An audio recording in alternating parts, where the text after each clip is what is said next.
Okay, let's try this again. So what's up, guys? Today I'm editing these pictures of Sage that I like totally forgot about, and I meant to edit a while ago. I think I kind of forgot about them because I wasn't too crazy about them. I didn't really get that many good pictures. Not to mention, she was paired up with my friend Have, and the pictures kind of came out okay. But the way I wanted to style it, I'd like position everything. I didn't position anything at all. So kind of got what we got, but I do like them. So let's see what we can do with them. When I import my pictures in my camera for some reason, or from my camera to my iPad, they don't rotate automatically. So I have to go through and rotate every single picture individually, which gets kind of annoying, but go ahead and turn my brightness up because I can't see anything. Alrighty. Actually, while I'm thinking about it, go ahead and I'll close this down because I'll reopen it in a minute. Okay. So the picture I want to choose to edit, come on. I think it's gonna be this one. This is very like overexposed for my liking. But I'm gonna see what I can work with.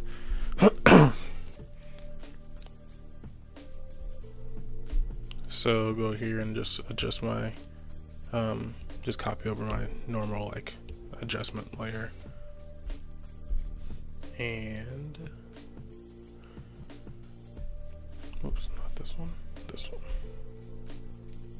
Just gonna paste this over and see what happens. Okay, that's about what I expected. So I'm gonna go to light, and those greens actually look kind of fine. I'm going to rotate this picture though, because it's gonna drive me nuts. I don't like having her leg cut off, I will say that.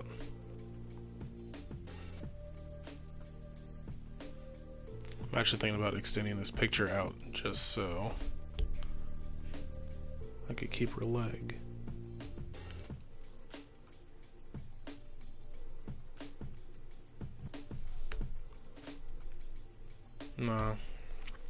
No, I'm still gonna have to rotate this. So, this is my aspect. Just go back to the original.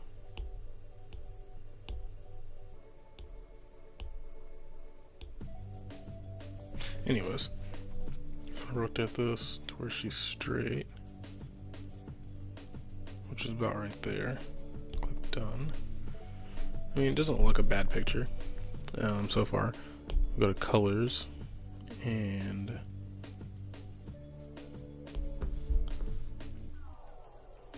I feel like the greens are fine. I always turn my greens down anyways. I do feel like the highlights are a little bright though.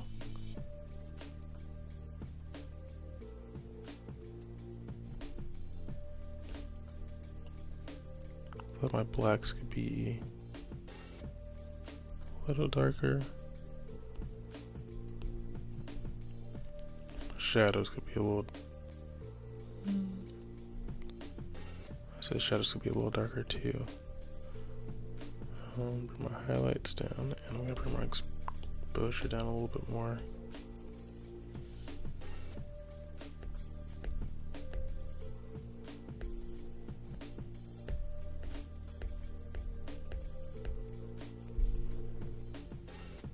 That looks about right for what I normally do. Now I can adjust everything else back. So I can bring the shadows up. I'm gonna bring the blacks down. Well, actually keep the blacks up. That's what I meant.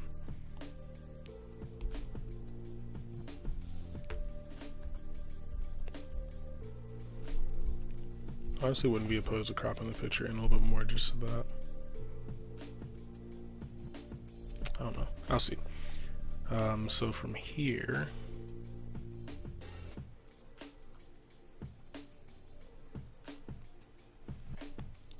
feel like something's slightly off about this picture, but I'm not exactly sure what. Maybe try to bring my highlights all the way down. Yeah, maybe it's the highlights. Okay, so from here, we're just gonna go ahead and open an Affinity photo.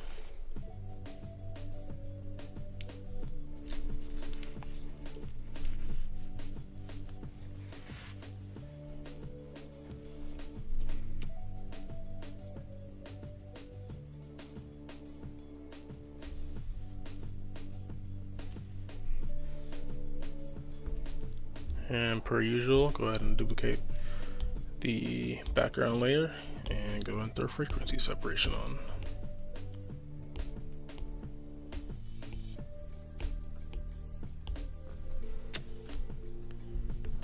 Let's see. What do I want to do? Wow, that's already kind of high.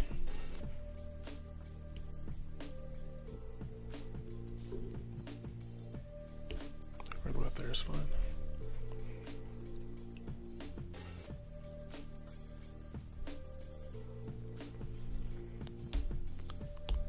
Go ahead and group them together, and yeah, I can get away with this.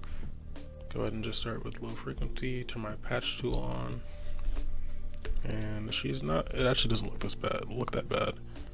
So I'm just gonna go ahead and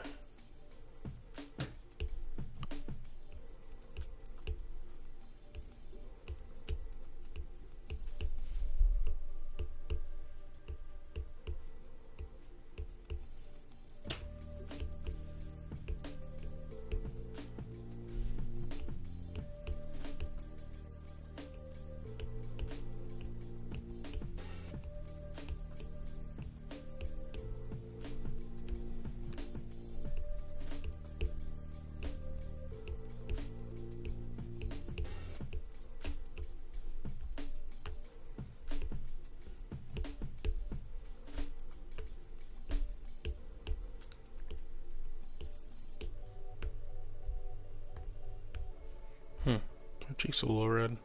Didn't notice that originally.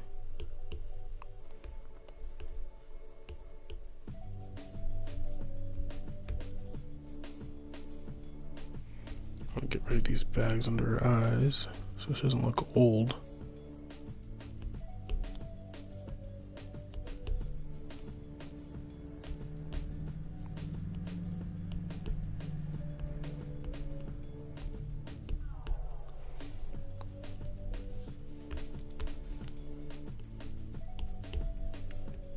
Now, I'm not the best editor, but I think I'm where I am. My skill level is pretty competent.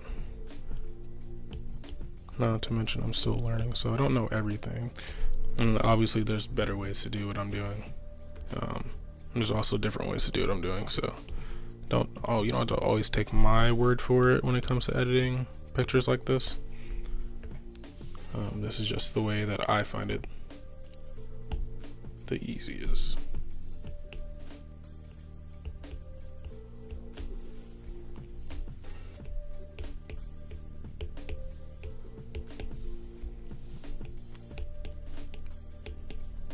And ideally, I end up editing every single picture a little bit different than I edited the last.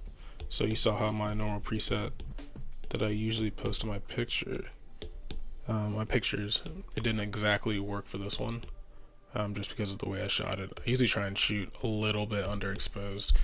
I have friends that like shoot all the way underexposed, and I don't know how they manage that. That just looks like a nightmare to me.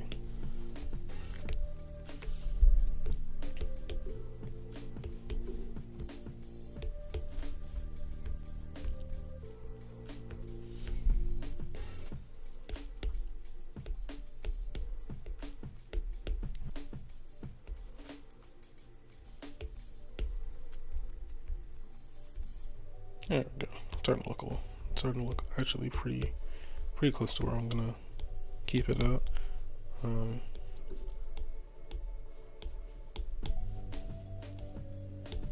I usually do end up just getting rid of the necklines. You don't have to. It's just a personal preference. I always think they add age to whoever I'm editing on. So usually I just make sure that there's any skin showing. I always want to do something to it. Let's get this little blotchy spot up here.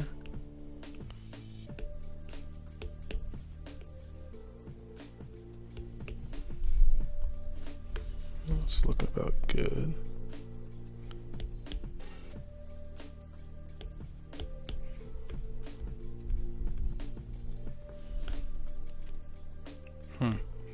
Her eyebrows. The top of her eyebrows are lighter than the rest of her forehead, so I need to blend this. So what I'm gonna end up doing is using the patch tool here. Actually,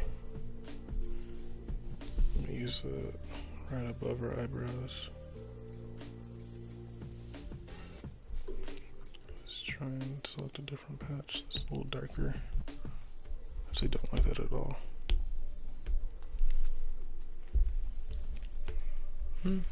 Actually, doesn't look that bad. Oh no, it looks fine. Let's do some more cosmetic stuff, just like little things.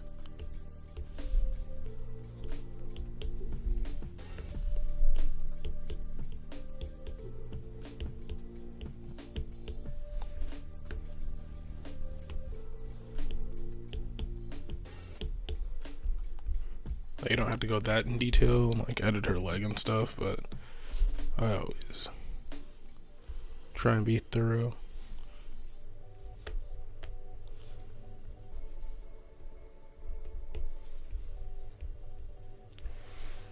Okay, I'm pretty content with where the skin layer is.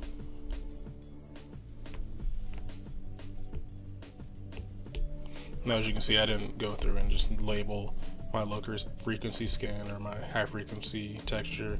I don't always do that, actually. I just do it sometimes, just so if I know I'm going to be adding a lot of stuff to the layers, just so I can keep track of them.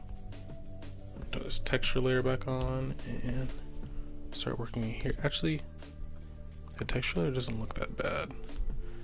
This is just a few things I'm gonna adjust.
Okay, not too bad, not too bad. I do want to come through and make her lips a uniform color.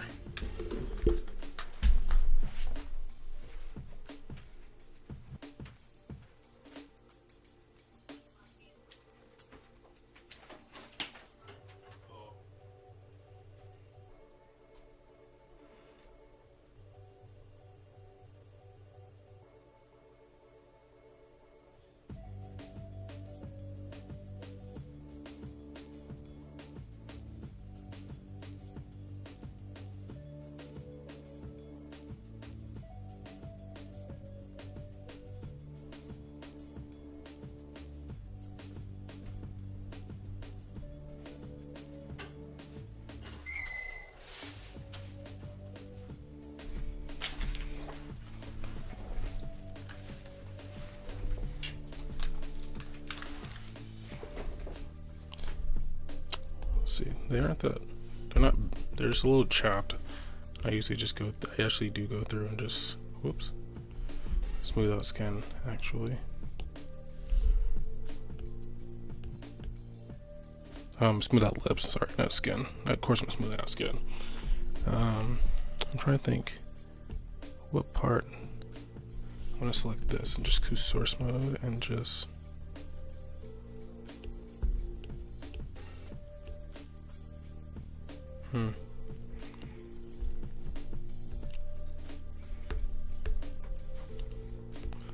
lips aren't always the easiest thing to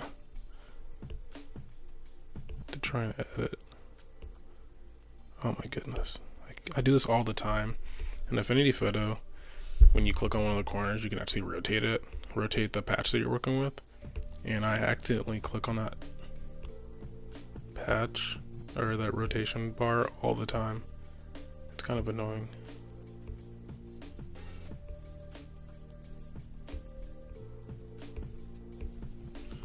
I see that doesn't even look better. So I'm just gonna go ahead and undo all that.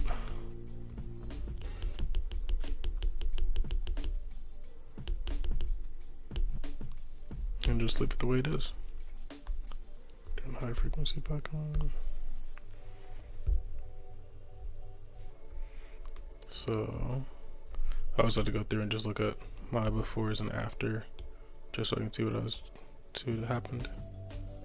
So that was before, this is after.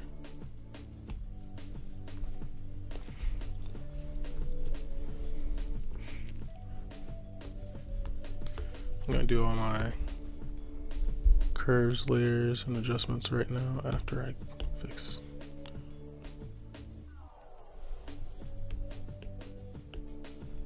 That. Okay. I'm gonna go over here to adjustments, scroll down to curves. We're gonna work with the highlights first. You always bring it up slightly to where they look natural. Oops, not like this. That just looks awful. But right around here.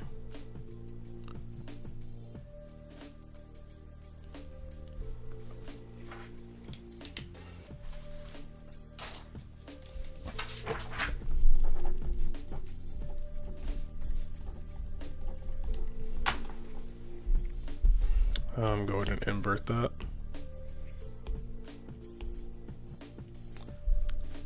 Now from here, get your paintbrush tool.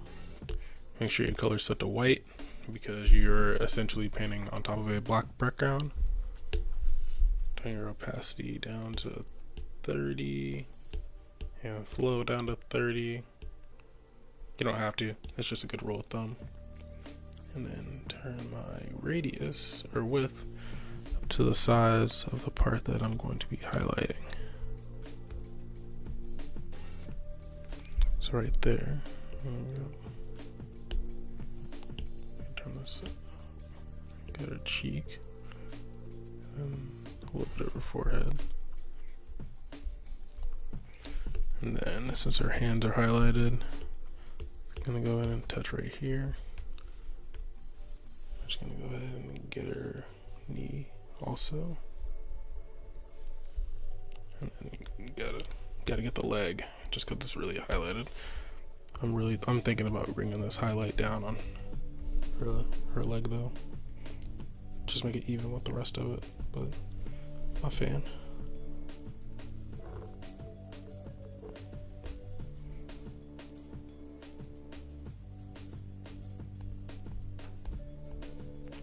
So there's the highlights. I'm going to move this up. And next we're gonna mess around with the darks or blacks and shadows. I really want to try and focus on her eyebrows.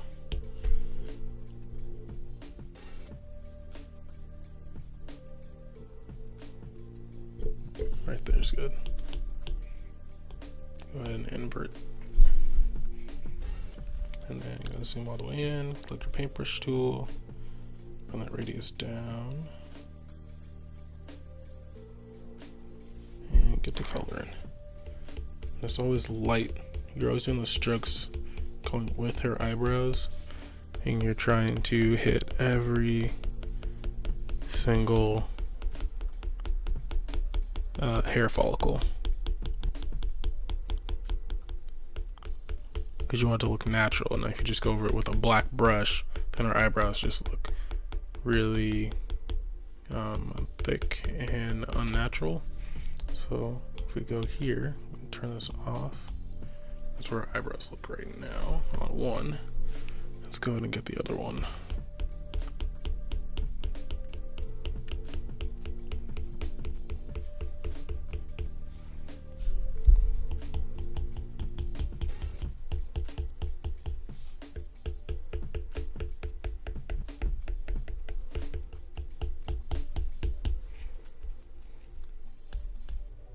Okay, I'm going to turn this up, the size of the eyebrow, and go over it once.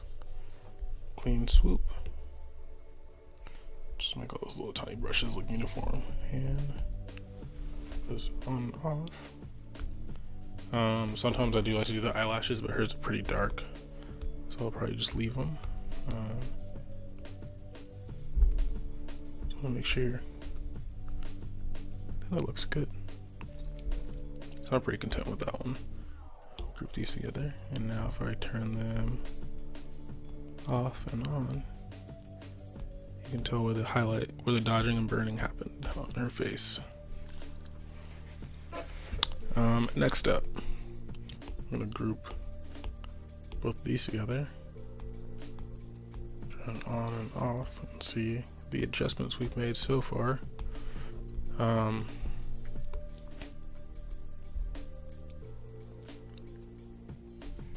do want to mess around with the greens in this picture, mostly in the trees and the grass. Look a little frosted. Go to selective color,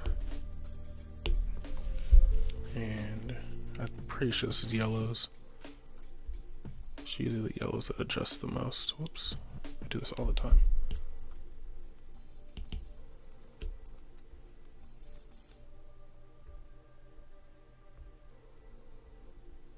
Okay, in this case, it must be just the greens. Let's see what we get.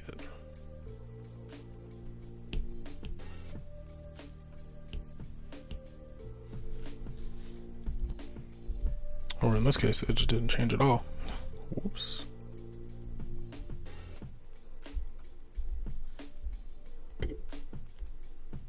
Let's keep messing.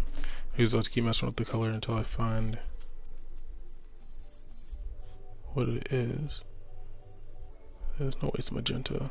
Maybe it's the whites. It is. There's a lot of whites. Okay.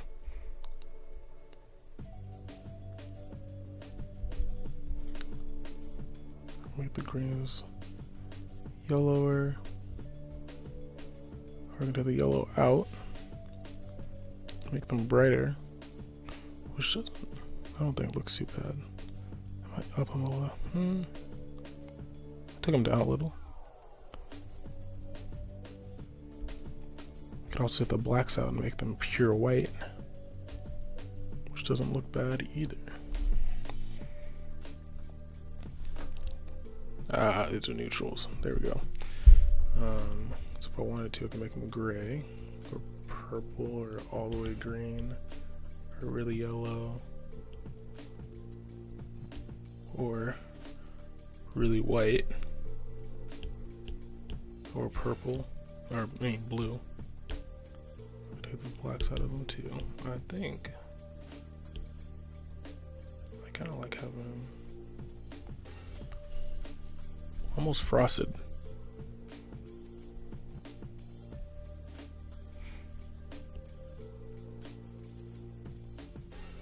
So right about there. Go to invert.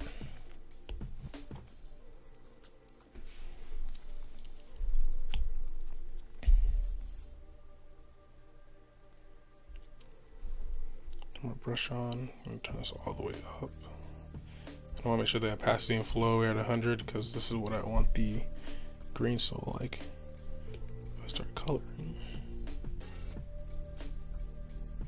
This is what we get.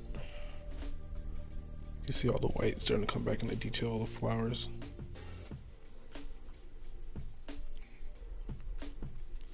It's okay if I get her. I always wanted to make sure to try and not get her, but if I do, it's not the end of the world, just because I can erase her, which is exactly what I'm gonna do. Go through and put the eraser on her.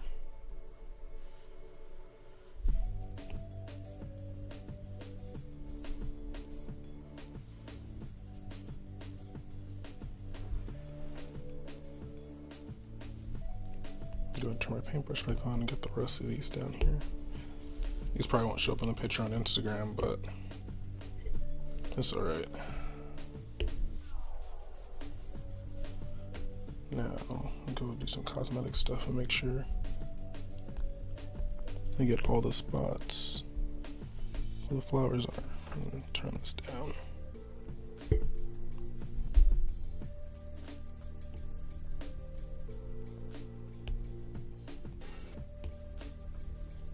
Wow, it does turn out like white.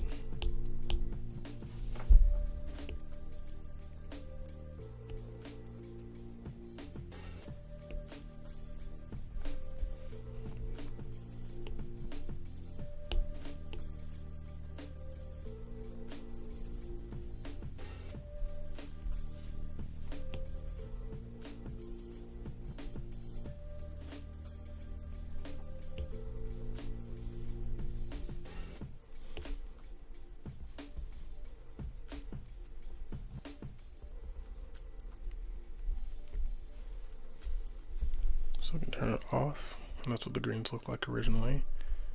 Just like with them.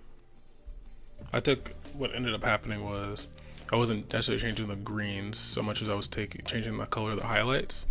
So I took you can see how the highlights have a lot of grayish tint in them. I pretty much turned that all the way down and just made it white. I don't think it looks too bad.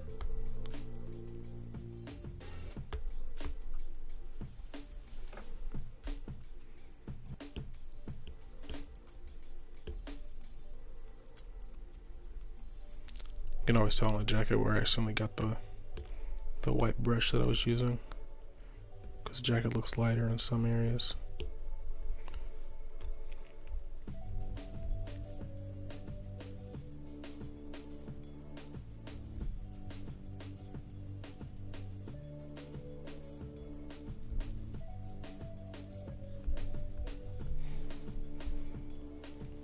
But yeah, I like this a lot. Now I'm gonna go ahead and group both of these together. If I turn all the adjustments I just did off. This is our picture originally when we imported it into Affinity, and this is what the picture looks like now. Which I'm pretty excited for. Sage is actually like one of my favorite models. Mostly because I took a couple of pictures of her when we were in Dallas, but I didn't get to take a lot. And I've seen other people shoot with her, and I'm really beating myself up that I didn't try and shoot with her more. So from here, I'm just gonna go ahead and export this bad boy.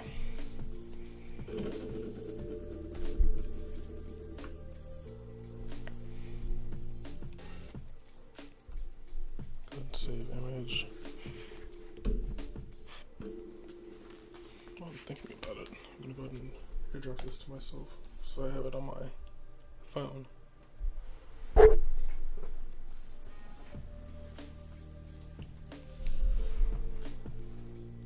Bingo.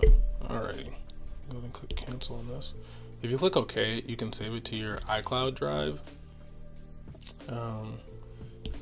which is something I need to do more often. I've just been keeping it on the iPad, mostly because my iPad just backs up to the cloud anyways, so I always have a copy of them. But if you back it up to iCloud, it literally saves it as a one of the Affinity's files. It's kind of like saving a Photoshop file to your desktop, and it shows up as a PSD. I'll make a folder for Sage because I actually don't have one. Just hold and drop, and it goes right in there. I actually do want to look at the other pictures I have of her. So this is the original picture that we have, and